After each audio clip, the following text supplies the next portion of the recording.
Hello student, I am Neetu Yadav, PGT Commerce, Kendriya Vidyalaya Panna. Welcome back with the new topic, that is forfeiture of shares and reissue of shares. Before starting the topic, let's go back in the chapter issue of share capital. We have already studied that company issue its share capital and allot the share to the shareholder. Now, shareholder pay their amount in installment. They have already paid application money. Now, they paid allotment and calls. But what happens? Some shareholders fail to pay one or more installment. क्या होता है कि जब company instalment मांग रही है share holder से, तो कुछ ऐसे शेयर होल्डर होते हैं जो इंस्टॉलमेंट पे करने में फेल हो जाते हैं, जो इंस्टॉलमेंट पे नहीं कर पाते हैं। जैसे अलॉटमेंट मनी या कॉल्स मनी किसी शेयर होल्डर ने पे नहीं की। In such circumstances the company can forfeit their shares. Provisions are usually based on Table F, which authorize the directors to forfeit the share for non-payment of calls made. Company का जो article of association है, उसकी जो table F है, उसमें director authorise होता है to forfeit the share, और जिन शेयर होल्डर ने इंस्टॉलमेंट पे नहीं की है, उनका जो ऑलरेडी पेड अमाउंट है वो भी जो कंपनी का डायरेक्टर है वो फॉरफिट कर लेता है. So the meaning of forfeiture of shares refers to the cancellation और termination of membership of a shareholder by taking away the shares and right of membership. Forfeit जो word है, इसका meaning होता है कि टू टेक अवे या to withdraw the right of a person. किसी person की कोई प्रॉपर्टी या किसी उसका जो राइट है उसको छीन लेना, यानी ले लेना. तो फॉरफिट ऑफ शेयर वाले केस में जब कोई शेयर होल्डर मनी है उसको पे करने में फेल हो जाता है, और after a given period company उसको 15 दिन का एक्स्ट्रा पीरियड भी देती है. उस पीरियड के बाद भी अगर कोई शेयर होल्डर जो मनी है वो पे नहीं करता है, then company have rights to forfeit his share and the amount he already paid. Now, journal entry for the forfeiture of shares. तो पहले हमें ये पता होना चाहिए कि जो शेयर है वो हमारे एट पार भी इशू हो सकते हैं और एट प्रीमियम भी इशू हो सकते हैं.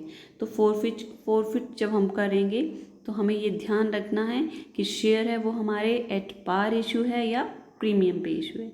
तो सबसे पहले हम देखेंगे forfeiture of shares issued at पार.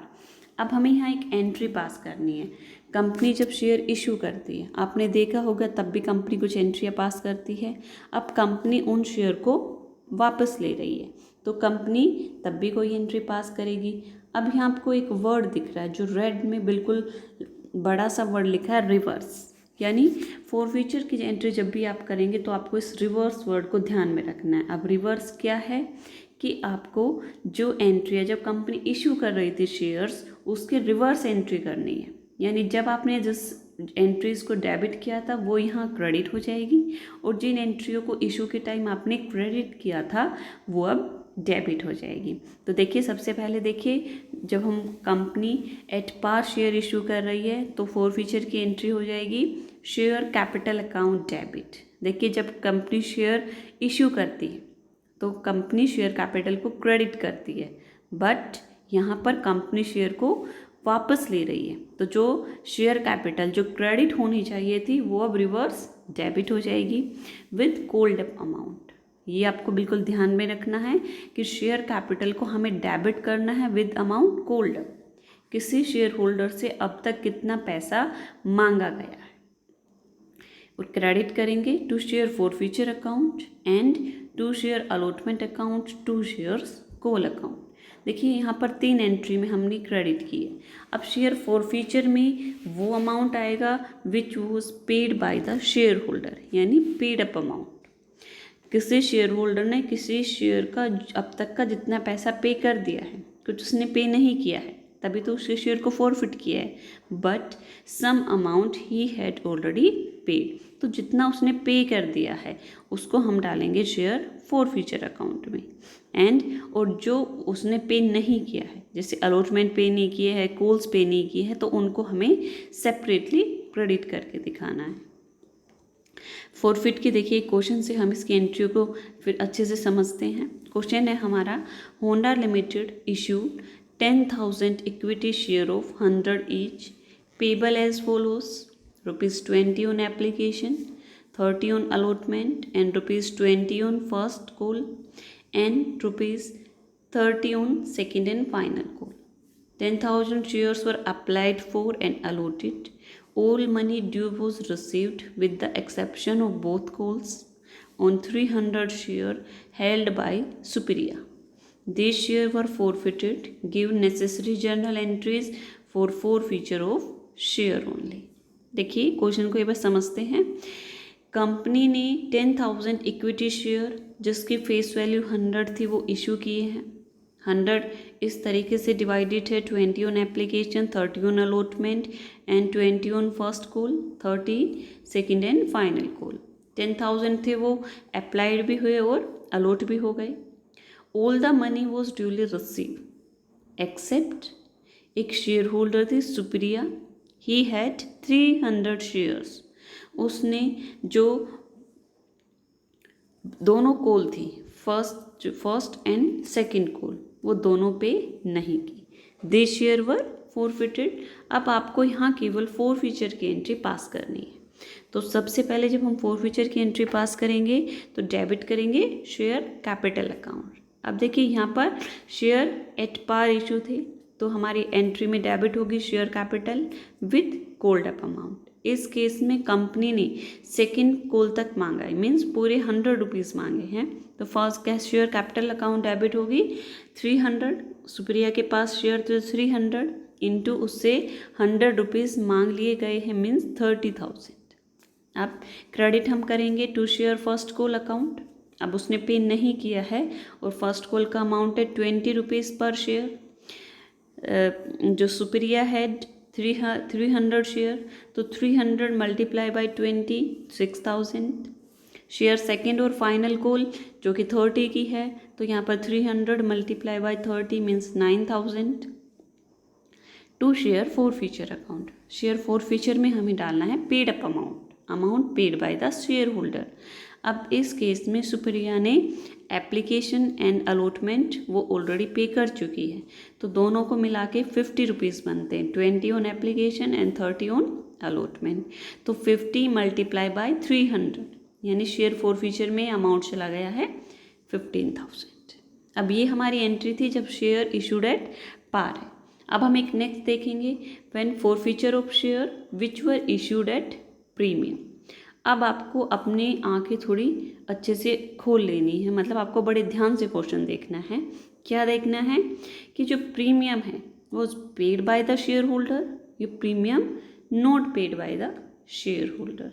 किस बात का आपको ध्यान रखना है कि जो शेयर होल्डर है, शेयर प्रीमियम पे इशू है, तो क्या प्रीमियम की मनी शेयर होल्डर ने पे कर दी है या शेयर होल्डर ने अभी तक प्रीमियम पे नहीं किया है। बड़े ध्यान से देखना है आपको। तो सबसे पहले हम वो केस देखेंगे which was premium was paid by the shareholder. अब इसमें आपको कोई एक्स्ट्रा एफर्ट नहीं करनी है, आपको सेम एज एंट्री करनी है जैसे इशूड एट पार के टाइम हमने की थी, means share capital account debit, to share allotment account, to unpaid calls और टू शेयर फॉरफीचर अकाउंट। यहाँ पर आपने देखा कि कोई चेंज नहीं हुआ है, जो उसका पेड अमाउंट है वो शेयर फॉरफीचर में डाल देना है, और जो अनपेड अमाउंट है वो अगर अलॉटमेंट और कॉल्स दोनों का है तो दोनों को हमें सेपरेटली क्रेडिट कर देना है। अब नेक्स्ट केस देखेंगे when premium was not paid by the shareholder. अब इस केस में हमें क्या करना है कि सिक्योरिटी प्रीमियम अकाउंट को भी जो उसने पे नहीं किया है उसको शेयर कैपिटल के साथ ही डेबिट कर देना है। तो हमारी एंट्री बनेगी share capital account debit, security premium account debit with unpaid amount and credited by to share allotment account, to unpaid calls account and to share forfeiture account. यानी जो हमारा चेंज हुआ एंट्री में वो था सिक्योरिटी प्रीमियम को हमें debit करना है, और वो भी उस अमाउंट के साथ जो शेयर होल्डर ने पे नहीं किया है। अब हम इसको एक एक दोनों केस को अलग अलग क्वेश्चन से समझेंगे। फर्स्ट केस है when premium is paid by the share holder.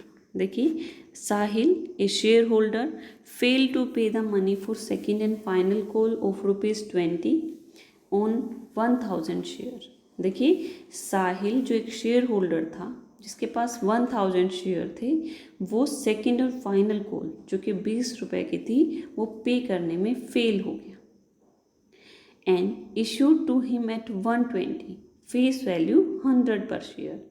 और शेयर की फेस वैल्यू 100 थी और उसको इशू किए गए थे 120 पे, मीन्स ₹20 का प्रीमियम था। His share were forfeited after the second and final call. Give the necessary journal entry for forfeiture of share. अब देखिए यहाँ पर, क्योंकि शेयर इशू था प्रीमियम पे, बट शेयर होल्डर ने पे नहीं किए सेकेंड और फाइनल कॉल, वो भी ₹20 की है और उस पर कोई प्रीमियम पे नहीं है। मीन्स प्रीमियम उसने पहले ही पे कर दिया है, उसके शेयर को फॉरफिट कर लिया गया है। अब देखिए यहाँ पर फॉरफीचर की एंट्री कोई हमने चेंज नहीं करना, सेम जैसे हम एट पार वाली एंट्री करते हैं सेम एज करनी है। Means share capital account debit. अब शेयर कैपिटल को हमें डेबिट करना है कोल्ड अप अमाउंट से। इस केस में कंपनी ने सेकंड और फाइनल मीन्स सारा पैसा मांग लिया है। अब सारा पैसा यानी कंपनी जो शेयर की फेस वैल्यू है मीन्स 100, यानी 1000 मल्टीप्लाई बाय 100। 1000 कहाँ से आए? 1000 साहिल जो शेयर होल्डर है उसके शेयर से, और जो कोल्ड अप अमाउंट है वो है 100, यानी 1000 multiply by 100 equals to 1 lakh. Credit करेंगे जो अमाउंट पेड है, पेड अप तो करेंगे फॉरफीचर अकाउंट में, और जो अनपेड अकाउंट है उसको सेपरेटली लिखेंगे। इस केस में उसने सेकेंड और फाइनल कॉल पे नहीं किए शेयर होल्डर ने, तो हमने क्रेडिट किया to share second and final call account and to share forfeiture account. तो सेकेंड और फाइनल कॉल में अमाउंट गया 20,000। कहाँ से हम कैलकुलेट करेंगे? 1000 और multiply by second call money means ₹20, तो 20,000। एंड शेयर फॉरफीचर अकाउंट में पेड अप अमाउंट 100 में से 20 जो सेकेंड कॉल की मनी है उसने पे नहीं की है, but he had already paid ₹80, यानी 1000 multiply bye 80, 80,000। Now second case when premium was not paid by the share holder. Question देखिए, सुनैना ए share holder holding 500 share of ₹10 each did not pay the allotment money of ₹4 per share, including a premium of ₹2 and the first and final call of ₹3. Her share were forfeited after the first and final call. Give journal entry for the forfeiture of share. इस case में देखिए, एक shareholder है सुनैना, उसके पास 500 share है, share की fix value 10 है। उसने अलॉटमेंट जिस पर कि ₹2 का प्रीमियम है एंड फर्स्ट कॉल जो ₹3 की है उसने पे नहीं की है, उसके शेयर को फॉरफिट कर लिया गया है, और अब हमें यहाँ फॉरफीचर की एंट्री पास करनी है। तो देखिए, अब हमें क्या है कि अलॉटमेंट में के साथ जो प्रीमियम है वो पे नहीं हुआ है, तो अब हमें क्या करना है, जो हमारा सिक्योरिटी प्रीमियम है उसको हमें डेबिट करना है शेयर कैपिटल के साथ ही। एंट्री हमारी बनेगी share capital account debit, security premium account debit. अब देखिए, शेयर कैपिटल में कौन सा अमाउंट जाएगा? Cold up amount. अब यहाँ इस केस में भी कंपनी ने 10 के ₹10 शेयर होल्डर से मांग रखे हैं, तो उसके पास 500 शेयर है जिस पर कि ₹10 फेस वैल्यू है जो कि कोल्ड अप है। 500 multiply by 10 means 5000। Security premium जो कि उसने पे नहीं किया है जो कि ₹2 का है, तो 500 मल्टीप्लाई बाई 2 मीन्स 1000। क्रेडिट जो अमाउंट ऑलरेडी पेड है वो फॉरफीचर में चला जाएगा, और जो अनपेड अमाउंट है वो सेपरेट शेयर अलॉटमेंट और share first and final call से क्रेडिट हो जाएगा। शेयर अलॉटमेंट में 2000, how to calculate? 500 multiply by 4। Allotment with premium 4 का है। 2000 share first and final call कितने की है? Share first and final call है 3 रुपये की। 500 मल्टीप्लाई बाई 3 मीन्स 1500। तो फोर फ्यूचर के केस में हमें जो ध्यान रखना है वो ध्यान रखना है कि अगर हमारा प्रीमियम वाला केस है, यानी शेयर इशूड एट प्रीमियम है, तो प्रीमियम पे हो चुका है या प्रीमियम अभी तक शेयर होल्डर ने पे नहीं किया है, इस बात पे हमें मेन फोकस रखना है। देन नेक्स्ट टू इसमें ही हमारा एक टॉपिक और होता है री इशू ऑफ शेयर्स। कंपनी क्या करते हैं कि जिन शेयर्स को कंपनी ने फोरफिट किया है, अब उन्हीं शेयर को किसी और को जब देगी तो उस केस को हम बोलेंगे reissue of shares. Meaning देखिए, when forfeited share are reissued to the public it is known as reissued of shares. यानी कंपनी ने जिन शेयर को फोरफिट किया है उनको जब पब्लिक में दोबारा से इशू किया जाएगा तो उसे हम बोलेंगे री इशू। द डायरेक्टर्स मे री issue the forfeited share only if permitted by the article of association of the company. Forfeited share are the property of company and can be reissued at par, premium और discount. Company के जो director हैं वो share को reissue तभी कर सकेंगे if mention in article of association. अगर आर्टिकल ऑफ एसोसिएशन में रीइशू के बारे में लिखा है, कंपनी तभी फोरफीचर वाले शेयर को रीइशू कर सकती है। अब कंपनी, क्योंकि कंपनी ने शेयर वापस ले लिए हैं तो अब शेयर कंपनी की प्रॉपर्टी हो गई है, तो company can issue at par, premium और डिस्काउंट। कंपनी उन शेयर को तीनों तरीके से री इशू कर सकती है, एट पार भी कर सकती है, प्रीमियम पर भी री इशू कर सकती है और डिस्काउंट पे भी। बट जब कंपनी डिस्काउंट पे अगर शेयर को रीइशू करना चाह रही है तो उन्हें ध्यान रखना है कि जो amount of discount should not be more than the forfeiture amount. यानी उन शेयर पे जो कंपनी ने जो फोरफिट किए हैं जितने पैसे, डिस्काउंट रीइशू के टाइम डिस्काउंट उन अमाउंट से ज़्यादा नहीं होनी चाहिए। अब हम इनका अकाउंटिंग ट्रीटमेंट देखेंगे कि व्हेन शेयर वर रीइशूड तो एंट्रीज क्या होगी, क्योंकि हमारे पास अब 3 सिचुएशन है। कंपनी शेयर एट पार भी री इशू कर सकती है, प्रीमियम पर भी री इशू कर सकती है एंड डिस्काउंट पे भी री इशू कर सकती है। तो सब तीनों केस में देखिए, फर्स्ट केस में जब कंपनी री इशू करेगी शेयर तो कंपनी के पास पैसे आएंगे तो बैंक अकाउंट डेबिट और वो सारा का सारा पैसा ट्रांसफ़र हो जाएगा टू शेयर कैपिटल अकाउंट में। अब कंपनी के पास जो फोरफीचर में जो पैसा था, कंपनी ने जो फोरफिट करे थे वो शेयर, उनका जो पैसा था वो ट्रांसफ़र हो जाएगा कैपिटल रिजर्व में। नेक्स्ट है व्हेन री इशूड एट प्रीमियम, शेयर वर री इशूड एट प्रीमियम। अब हमें क्या करना है कि जो हमारी री इशू की एंट्री यानी bank account debit, share capital account debit and security premium को हमें क्रेडिट कर देना है।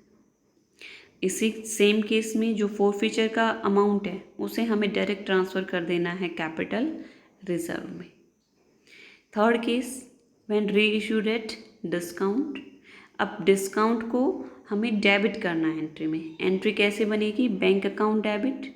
अब यहाँ डिस्काउंट नहीं लिखना है। जब री इशू होता है शेयर तो डिस्काउंट का जो अमाउंट है वो फोरफीचर अकाउंट से ले लिया जाता है, तो हम डिस्काउंट की जगह शेयर फोरफीचर अकाउंट को डेबिट करेंगे।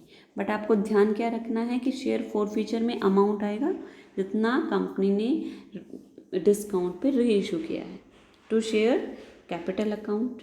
अब हमें क्या करना है, अब कुछ अमाउंट तो हमने शेयर फोरफीचर का यूज़ कर लिया डिस्काउंट में।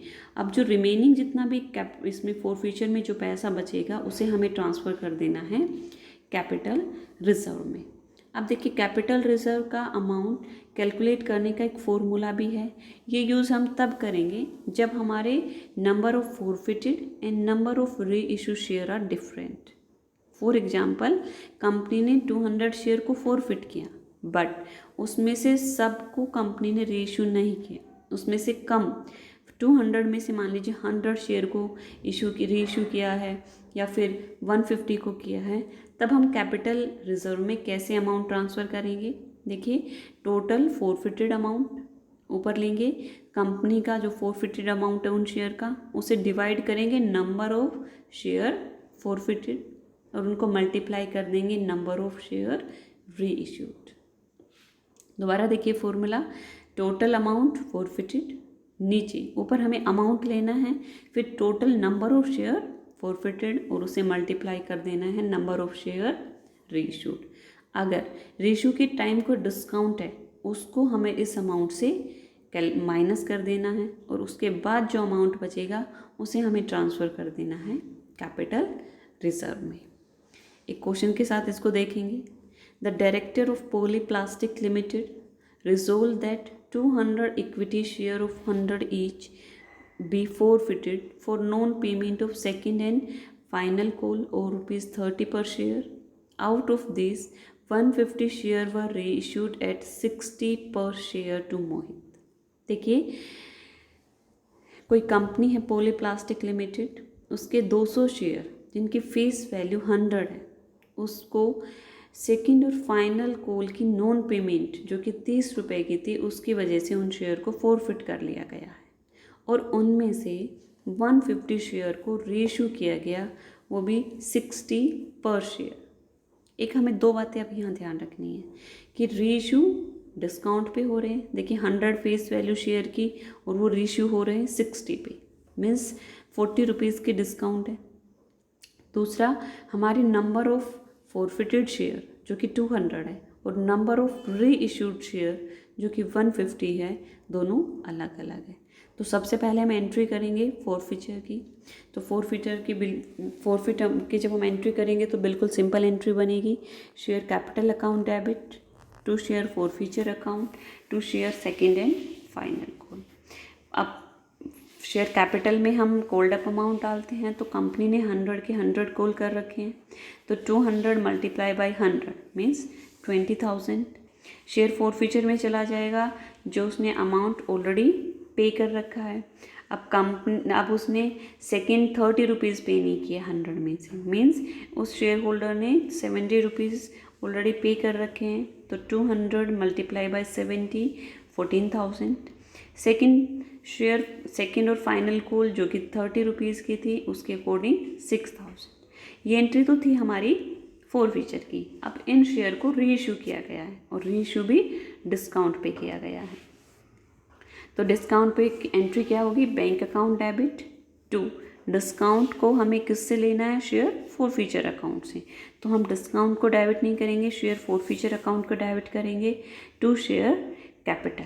अमाउंट कैसे डालेंगे, देखिए 150 को सिर्फ 60 पे में रीइश्यू किया गया है, तो बैंक में हमारे पास पैसे ओनली आएंगे 150 मल्टीप्लाई बाई 60 यानी 9,000। 40 की डिस्काउंट है तो 150 मल्टीप्लाई बाई 40 6,000 के डिस्काउंट जो कि शेयर फॉरफिचर अकाउंट में चला गया, और जो हमारी शेयर कैपिटल है वो 15,000 से। अब हम यहाँ बात करेंगे कैपिटल रिजर्व की। तो कैपिटल रिजर्व का अभी हमने फॉर्मूला देखा है, तो कैसे कैलकुलेट करेंगे कैपिटल रिजर्व।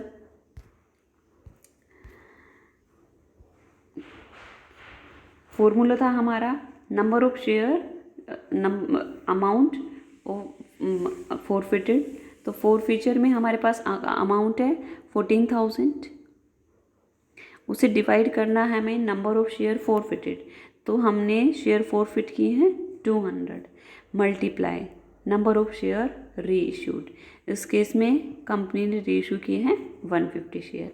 कैलकुलेट करेंगे यानी 10,500। अब इस अमाउंट को हम कैपिटल रिजर्व में ट्रांसफ़र नहीं करेंगे, इसमें से जो री इशू की डिस्काउंट है, तो री इशू की डिस्काउंट शेयर फॉरफिचर अकाउंट में कितना है 6,000, जो डिस्काउंट है हमारे 6,000 वो लेस करेंगे, जो अमाउंट रिमेनिंग बचेगा मीन्स 4,500 उसे हमें ट्रांसफ़र कर देना है कैपिटल रिजर्व में। तो कैपिटल रिजर्व में ट्रांसफ़र की एंट्री बनेगी share forfeiture account debit to capital reserve 45,000। दोबारा देखिए हमने कैसे कैपिटल रिजर्व में ट्रांसफ़र किया, अभी हमने फॉर्मूला देखा है। अमाउंट फॉरफिटेड, उन शेयर पे हमारा जो अमाउंट था वो फॉरफिटेड था 14,000। नीचे हम करेंगे नंबर ऑफ शेयर फॉरफिटेड, 200 को कंपनी ने फॉरफिट किया, लेकिन हमें मल्टीप्लाई करना है नंबर ऑफ शेयर री इशू, तो 200 में से ओनली 150 शेयर को री इशू किया गया था, यानी हमारा जो अमाउंट आएगा वो आएगा 10,500। अब इसमें से अगर री इशू के टाइम को डिस्काउंट है तो उस अमाउंट को हमें लेस कर देना है। इस केस में कंपनी ने 40 रुपये की डिस्काउंट थे, तो 150 इंटू 40 6,000 की डिस्काउंट थी जो कि हमें लेस करनी है। तो जो हमारा अमाउंट बचेगा 4500 वो हमें कैपिटल रिजर्व में ट्रांसफ़र कर देना है। ये था हमारा आज का टॉपिक, री issue, forfeiture and re issue of shares. एक बार दोबारा से हम अपना स्लाइड्स देख लेते हैं।